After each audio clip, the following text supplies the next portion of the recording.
नमस्कार दोस्तों, पार्ट 2 में आप सबका स्वागत है। आज हम यहाँ से पढ़ेंगे दशमलव संख्या को जानेंगे, डेसिमल नंबर। ऐसे अंकों का समुच्चय यानी सेट, ऐसे अंकों का सेट या समूह जिसमें 0, 1, 2, 3, 9 ये सब ले लो, और जो दशमलव बिंदु के बाद शुरू होते हैं, यानी ये सब संख्याएं जब दशमलव यानी बिंदु के बाद शुरू होते हैं तो इन्हें दशमलव भिन्न यानी डेसिमल फ्रैक्शन कहते हैं। तो जो 0.692 है ये दशमलव संख्या है, या और इसको हम बटे में भी लिख सकते हैं, तो ये डेसिमल फ्रैक्शन भी है। ये सारे जो दशमलव में है तो ये सारे आपके दशमलव संख्याएं हैं, और इन्हें हम बटे में भी लिख सकते हैं, तो ये डेसिमल फ्रैक्शन भी है। तो हर दशमलव भिन्न को एक भिन्न यानी फ्रैक्शन की तरह भी लिख सकते हैं। इसके हर यानी डिनोमिनेटर 10 की पावर में होते हैं। जैसे इसको 0.5 है, इसे हम बटे में लिख सकते हैं भिन्न में, तो दशमलव एक स्थान के आगे तो 10 आ जाएगा, 2 स्थान के आगे होता तो 100, 3 स्थान के आगे होता ना दशमलव तो 1000, तो जैसे 2 के आगे है तो यहाँ पे 100 आएगा। तो 42 के बटे में सीधा 100 लिख सकते हैं, और फिर 42 बटे में 10 की पावर 2 लिख सकते हैं। 100 जो होता है वो 10 की पावर 2 होता है। या फिर हम ऐसे समझ सकते हैं कि ये जो दशमलव का 4 है तो 4 के बटे 10, और ये दूसरे स्थान पे 2 है तो 2 बटे में 100। तो अब इसका एलसीएम लोगे तो ये 40/100, 2/100, अब दोनों को जोड़ोगे 42/100, तो 42 बटे में 10 की पावर 2। ऐसी 0.429 को हम ये लिख सकते हैं 429, और बटे में देखो यहाँ पे 1, 2, 3 स्थान के आगे दशमलव है तो 10 की पावर 3 या 3 जीरो लगा के 1000 लिख सकते हैं। कोई संख्या जिसमें दशमलव बिंदु हो उसे दशमलव बिंदु कहते हैं। इन्हें विस्तृत रूप में लिखा जा सकता है। अच्छा, इसको पढ़ते समय हम क्या पढ़ते हैं, 0.429 दशमलव के बाद जो भी संख्याएं होती हैं उन्हें हमें अलग अलग पढ़ना चाहिए। तो हम इसको क्या पढ़ेंगे, 0.429, 0.42, 0.5। अच्छा, 5 के पीछे हम जितना चाहे उतना जीरो बढ़ा सकते हैं। अगर मैं 0.50 लिख दूं तो वो 50 बटे में 100 आएगा, वो भी कट के 5/10 ही कहलाएगा, और इसको भी काटेंगे तो 1/2 बन जाएगा। ठीक है, तो ये लिखा है कि कोई संख्या जिसमें दशमलव बिंदु हो उसे दशमलव बिंदु कहते हैं, दशमलव बिंदु। और इन्हें विस्तृत रूप यानी एक्सपेंडेड फॉर्म में लिखा जा सकता है। मान लो मेरे पास 35.467 है, तो मैं इसे क्या लिख सकता हूँ, 3 गुना 10 की पावर 1, क्योंकि दशमलव के पहले ये दाहिने स्थान पे तो 10 की पावर 1, 5 इकाई स्थान पे तो 5 गुना 10 की पावर 0, जमा दशमलव के बाद जो 4 है वो दशांत स्थान पे है तो लिखेंगे 4/10 की पावर 1। फिर जो 6 है वो शतांश स्थान पे है, 100वें स्थान पे, तो यानी 1/10 की पावर 2, और ये सहस्रांश स्थान पे है तो 7/10 की पावर 3 यानी 1000 आ जाएगा। ठीक है, तो दशमलव के बाद वाली संख्याओं में 10 की पावर 1, 10 की पावर 2, 10 की पावर 3, 10 की पावर 4 ऐसे बढ़ता है, और दशमलव से पहली वाली संख्या में 10 की पावर 0, 10 की पावर 1, 10 की पावर 2 ये गुना होता है, और ये दशमलव के बाद वाले भाग होते हैं। ये आपको ध्यान रखना है। ठीक है, मिश्रित संख्या या भिन्न, मिक्स नंबर या फ्रैक्शन। तो पूर्ण संख्या और भिन्न से मिलकर बनी संख्या को मिश्रित संख्या कहते हैं। जिसमें मान लो ये 3 सही 4/5 लिखा है, तो जो ये 3 है इसे हम 3 + 4/5 भी लिख सकते हैं। तो जो 3 है ये पूर्ण संख्या है, तो यानी ये पूर्ण संख्या, और ये जो बटे में है तो ये भिन्न हो गया। तो पूर्ण संख्या और भिन्न दोनों को मिलाने जो संख्या बनती है इसी को मिश्रित संख्या कहते हैं।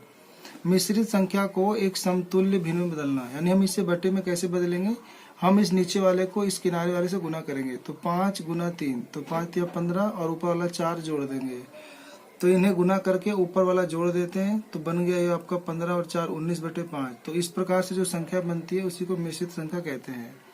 तो पहले हम 3 को 5 से गुना करें 15, 15 में 4 जोड़ देंगे 19, तो 19/5 लिखेंगे। इसको बोलते हैं मिश्र संख्या को एक समतुल्य भिन्न में बदलना। ठीक है, अब उल्टा हो सकता है, मान लो 21/4 आ रहा है, तो इसे मिश्रित भिन्न में बदलना है, तो हम 21 को 4 से भाग देंगे, तो 21 को 4 से भाग देने पे 4 × 5 = 20 होता है, एक शेष बच जाएगा। जो शेष बच जाएगा वो ऊपर लिखते हैं, और जो हमारा भागफल आया वो 5 सामने लिखते हैं, और जो हम भाग दे रहे थे भाजक वो 4 नीचे आ जाएगा। ठीक है, चिन्ह संख्या यानी साइन नंबर क्या होती है, ऐसी संख्या जिसके शुरू में प्लस या माइनस का चिन्ह जुड़ा होता है उसे हम चिन्ह संख्या कहते हैं, या उसे डायरेक्टेड नंबर या निर्देश संख्या भी कहते हैं। मान लो कहीं +3 दिखे, -6 दिखे, +5/2, -6/7, -4 से 1/3 दिखे, तो जिनके साथ प्लस माइनस का निशान ऑलरेडी मौजूद हो इन्हें साइन नंबर कहते हैं। इनका इस्तेमाल कई कामों में होता है। जैसे मान लो लाभ है तो लाभ के लिए +3 दिखा देंगे, हानि है तो -6 दिखा देंगे, तापमान बढ़ रहा है तो प्लस दिखा देंगे, तापमान घट रहा है माइनस दिखा देंगे, बर्फ है तो माइनस दिखा देंगे, बर्फ के अलावा द्रव है तो उसे प्लस में दिखा देंगे। यानी कोई संख्या कोई जमीन से ऊंचाई पर है तो प्लस और गहराई में तो माइनस, ऐसे प्लस माइनस का निशान इस्तेमाल किया जाता है। ठीक है, अब हम यहाँ से पढ़ेंगे मॉड्यूलस। तो मॉड्यूलस और एब्सोल्यूट वैल्यू क्या होता है। तो जो बच्चे 11वीं 12वीं पढ़ते हैं उनको ये सब पता होता है। तो किन्हीं चिन्हित संख्या यानी किसी साइन नंबर यानी प्लस और माइनस यानी धनात्मक या ऋणात्मक का मॉड्यूलस हमेशा धनात्मक मान के बराबर होता है। तो मॉड्यूलस केवल परिणाम यानी मैग्नीट्यूड बताता है। जैसे -3 है, हमें इसका मॉड्यूलस निकालना है तो इसका पहचान होता है कि इसके दोनों तरफ एक खड़े डंडे खींच दिए जाते हैं। ठीक है, इससे दुगने साइज में खड़े डंडे खींच दिए जाते हैं। तो खड़े डंडे के बीच में जो भी संख्या है तो अगर वो प्लस है तो प्लस आंसर, माइनस हो तो भी प्लस आंसर।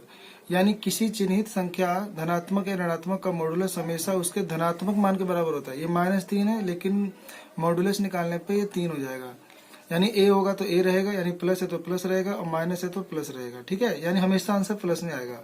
मान लो +3 का मॉड्यूलस निकालें तो 3 आएगा, +8 का 8 आएगा, -8 का 8 आएगा और -12 का +12 आएगा। ठीक है, तो शून्य का मॉड्यूलस हमेशा शून्य ही होता है, ये आपको याद रखना है।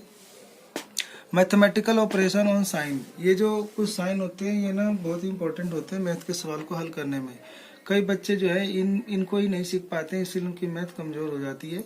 तो आप इसको सही से सीखें। मान लो अगर आपको किसी प्लस की संख्या को प्लस की संख्या से गुना करना है तो आंसर आपका गुना करने पे प्लस आएगा। जैसे मान लो 2 है तो प्लस के 2 को गुना करना है 3 से, प्लस के 3 से, तो 2 3 6 और ये भी प्लस का है और प्लस का निशान लिखा नहीं जाता, वो छुपा हुआ होता है। ठीक है, ऐसे ही प्लस को माइनस से गुना करें तो माइनस आएगा।